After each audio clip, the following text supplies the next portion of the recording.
Ay guys, i-flex ko lang po sa inyo yung bigay sa akin ng jowa kong kontraktor. Kaso ngayon parang isi-sell ko na po to siya dahil yung jowa kong kontraktor is nahuli na. So first, ito po yung binigay niya sa akin guys, LV. Diba, yayamanin. Iba talaga pag magkaroon ka ng jowang kontraktor. No, ayan, LV po yan siya. O, diba? Ano po to siya? Latest edition po. And then, second is itong Christian Dior.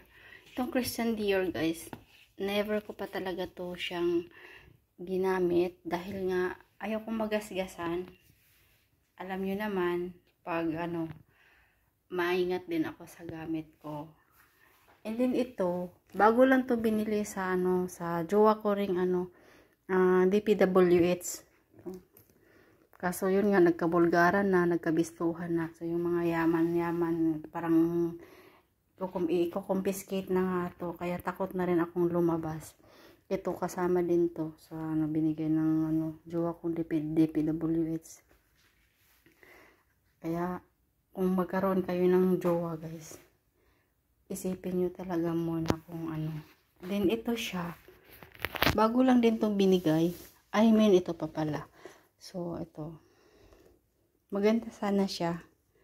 Kaso yun nga, galing sa pangboboraot. Natatawa ko sa video ko. Love ko. Then ito, ayan. Maganda din to siya, handmade.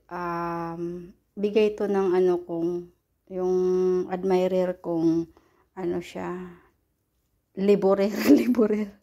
Let's see, liborer na yan. Maniniwala naman yung viewers ko dito. Tapos ito, sa magiging jowa ko sana na yung tawag nun, ano bang tunod sa leadman ba yun? Leadman. Kasi mura lang yung sahod ng leadman, diba? Din ito, sa sa jowa ko din tong foreman.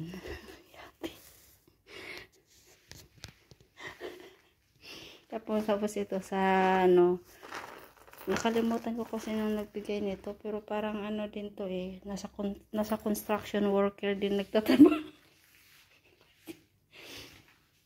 Din ito yung pinaka-paborito ko talaga.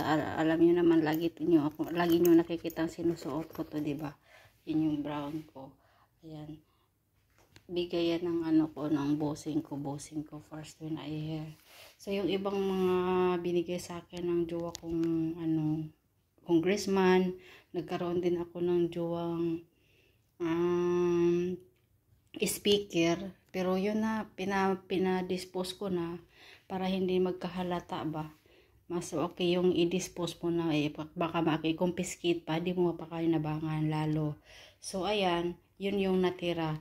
Pero ang the best talaga dito is isi-sell ko na to kung sinong magmamay ng Louis Vuitton na to.